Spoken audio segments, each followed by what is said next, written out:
14वां अध्याय। श्री भगवान बोले, ज्ञानों में भी अति उत्तम उस परम ज्ञान को मैं फिर कहूँगा, जिसको जानकर सब मुनिजन इस संसार से मुक्त होकर परम सिद्धि को प्राप्त हो गए हैं। इस ज्ञान को आश्रय करके अर्थात धारण करके मेरे स्वरूप को प्राप्त हुए पुरुष सृष्टि के आदि में पुनः उत्पन्न नहीं होते और प्रलय काल में भी व्याकुल नहीं होते। हे अर्जुन, मेरी महत ब्रह्म रूप मूल प्रकृति संपूर्ण भूतों की योनि है, अर्थात गर्भाधान का स्थान है, और मैं उस योनि में चेतन समुदाय रूप गर्भ को स्थापन करता हूँ। उस जड़ चेतन के संयोग से सब भूतों की उत्पत्ति होती है। हे अर्जुन, नाना प्रकार की सब योनियों में जितनी मूर्तियां अर्थात शरीरधारी प्राणी उत्पन्न होते हैं, प्रकृति तो उन सब की गर्भ धारण करने वाली माता है, और मैं बीज को स्थापन करने वाला पिता हूँ। हे अर्जुन, सत्वगुण, रजोगुण और तमोगुण, ये प्रकृति से उत्पन्न तीनों गुण अविनाशी जीवात्मा को शरीर में बांधते हैं। हे निष्पाप, उन तीनों गुणों में सत्वगुण तो निर्मल होने के कारण प्रकाश करने वाला और विकार रहित है। वह सुख के संबंध से और ज्ञान के संबंध से अर्थात उसके अभिमान से बांधता है। हे अर्जुन, राग रूप रजों को कामना और आसक्ति से उत्पन्न जान। वह इस जीवात्मा को कर्मों के और उनके फल के संबंध से बांधता है। हे अर्जुन, सब देहाभिमानियों को मोहित करने वाले तमोगुण को तो अज्ञान से उत्पन्न जान। वह इस जीवात्मा को प्रमाद, आलस्य और निद्रा के द्वारा बांधता है। हे अर्जुन, सत्वगुण सुख में लगाता है, रजोगुण कर्म में तथा तमोगुण तो ज्ञान को ढककर प्रमाद में भी लगाता है। हे अर्जुन, रजोगुण और तमोगुण को दबाकर सत्वगुण और तमोगुण को दबाकर रजोगुण, वैसे ही सत्वगुण और रजोगुण को दबाकर तमोगुण होता है। जिस समय इस देह में तथा अंतःकरण और इंद्रियों में चेतनता और विवेक शक्ति उत्पन्न होती है, उस समय ऐसा जानना चाहिए कि सत्वगुण बढ़ा है। हे अर्जुन, रजोगुण के बढ़ने पर लोभ, प्रवृत्ति, स्वार्थ बुद्धि से कर्मों का काम भाव से आरंभ, अशांति और विषय भोगों की लालसा, ये सब उत्पन्न होते हैं।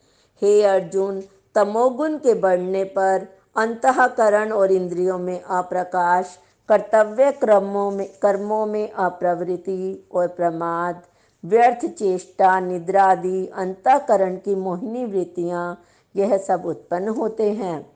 जब यह मनुष्य सत्वगुण की वृद्धि में मृत्यु को प्राप्त होता है, तब तो उत्तम कर्म करने वालों के निर्मल दिव्य स्वर्ग आदि लोकों को प्राप्त होता है। रजोगुण के बढ़ने पर मृत्यु को प्राप्त होकर कर्मों की आसक्ति वाले मनुष्यों में उत्पन्न होता है, तथा तमोगुण के बढ़ने पर मरा हुआ मनुष्य कीट, पशु आदि मूढ़ योनियों में उत्पन्न होता है।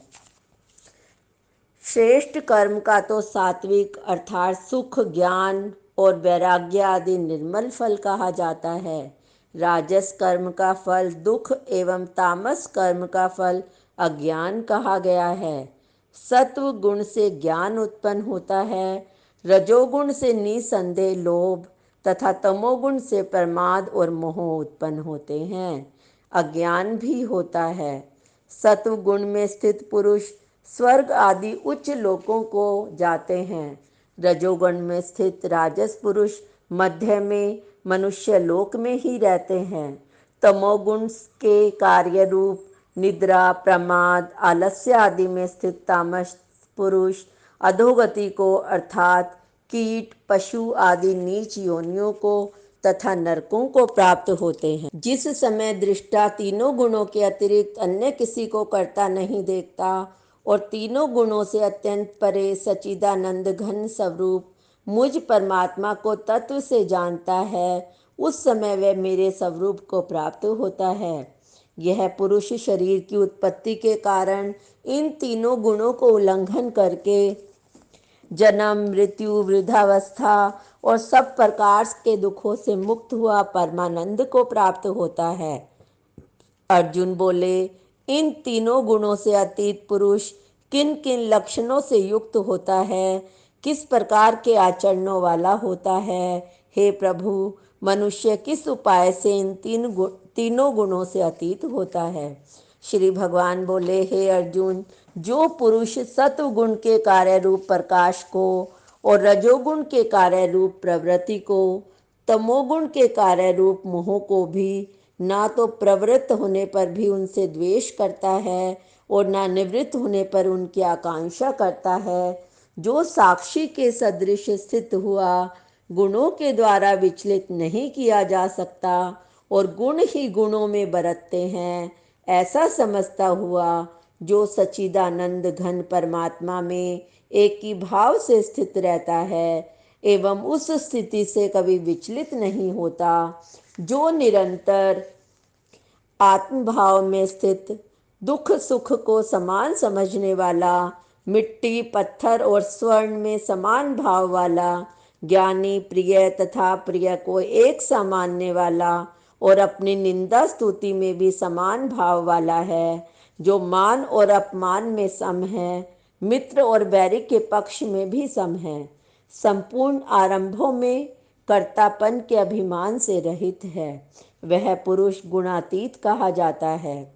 जो पुरुष अव्यभिचारी भक्ति योग के द्वारा मुझको निरंतर भजता है, वह भी इन तीनों गुणों को भली भांति लांघ कर सच्चिदानंद घन ब्रह्म को प्राप्त होने के लिए योग्य बन जाता है, क्योंकि उस अविनाशी पर ब्रह्म का और अमृत का तथा नित्य धर्म का और अखंड एक रस आनंद का आश्रय मैं ही हूँ। इस प्रकार गीता का 14वां अध्याय संपूर्ण हुआ।